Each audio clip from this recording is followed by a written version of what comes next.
Lost at the Fair, a Ladybird book.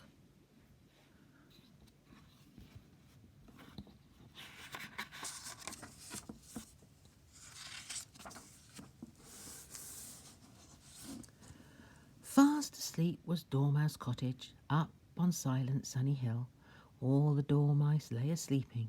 Everything was very still.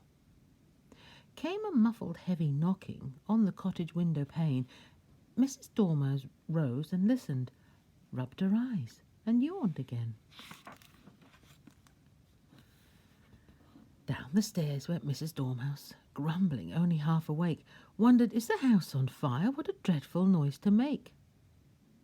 At the window, Mr. Squirrel called out, "Wake up! There's a fair! All the woodland folk are going. Everybody will be there." Mrs. Dormouse, quite excited, hurried quickly up the stair, roused her dreamy Dan and Daisy, told them all about the fair. So, for once, they were not sleepy. Up they leapt and quickly dressed, and, it was a great occasion, both put on their Sunday best. Down at breakfast, how they chattered. What an appetite they had. Porridge piping hot with cream on. How they loved it. Weren't they glad?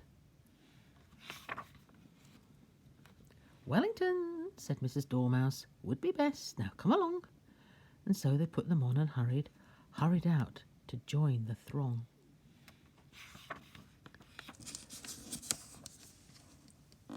Down the lane a lonely figure sadly wept upon a stone. Little Fieldy Mouth was sobbing, left behind and all alone. "What is wrong?" asked Mrs. Dormouse. Fieldy wailed, "I'm left behind and I haven't any money." "Well," said Danny, "how unkind."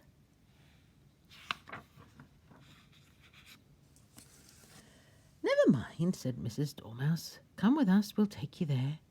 Down they helped him off the milestone. Off they went towards the fair.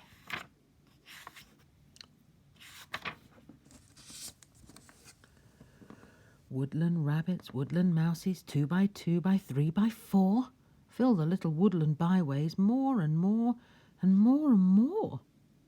Mr. Squirrel beckoned to them. "Hurry up, you'll miss the fun. Look, the roundabout is turning. Everything has just begun."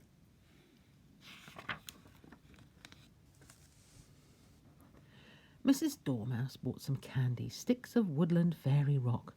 Mr. Bunny, smiling, found them, all the biggest in his stock.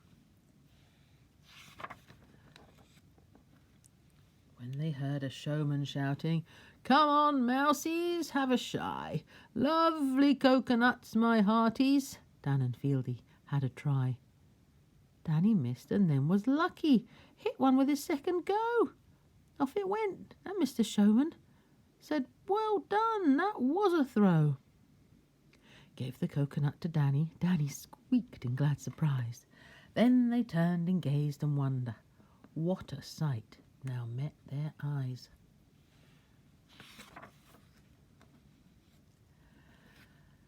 "An elephant!" cried Dan and Daisy. "A real elephant at last!" Fieldy said, "I can't believe it." Their hearts were beating fast. "Would you like a ride?" said Mummy. "Oh," they said, and "oh" again. So she gave them each a penny. "Go and ask the keeper then."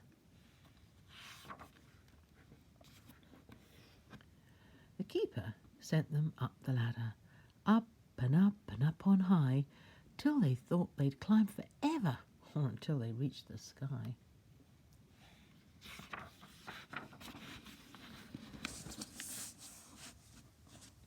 Mr. Elephant went walking, plonk, plonk, plonk, with lifted knees. Daisy was a little nervous. Dan saw acorns on the trees. Danny reached and pulled the acorns, but the branch was much too strong. On went Elephant, unknowing, smiling as he rolled along.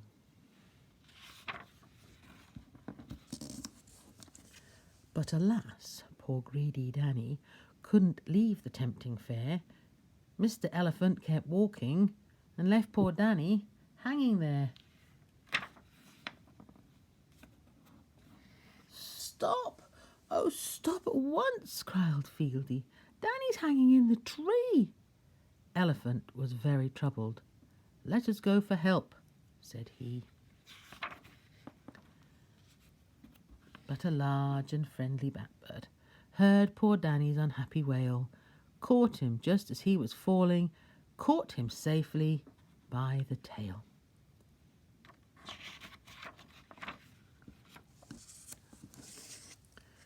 Pulled him up into the oak tree, where he soon forgot his fright. Danny pointed out the fairground, which was nearly out of sight. "I will take you there," said Blackbird. Danny climbed between his wings. Off they flew across the woodland towards the roundabouts and swings. Meanwhile, back upon the fairground, Mrs. Dormouse was upset, listened to the tale and wondered, feared what dreadful fate he'd met. So they went and told the policeman, who was calmly standing there. Didn't see the distant blackbird flying down towards the fair.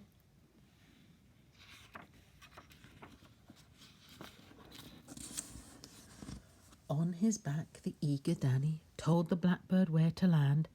Down he fluttered right among them. Danny shouted, "Oh, this is grand!" Then he thanked the kindly blackbird. Mrs. Dormouse thanked him too. The policeman murmured rather crossly, "Well, there's nothing more to do."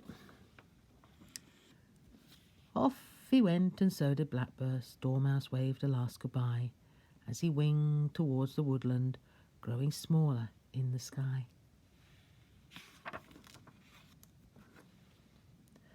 Homeward bound the happy Dormice, with their sticks of woodland rock, talked and talked of their adventures, coconuts and Danny's shock. Talked about the lovely outing, talked about the woodland fair, talked of elephant and blackbird. So we'll leave them talking there.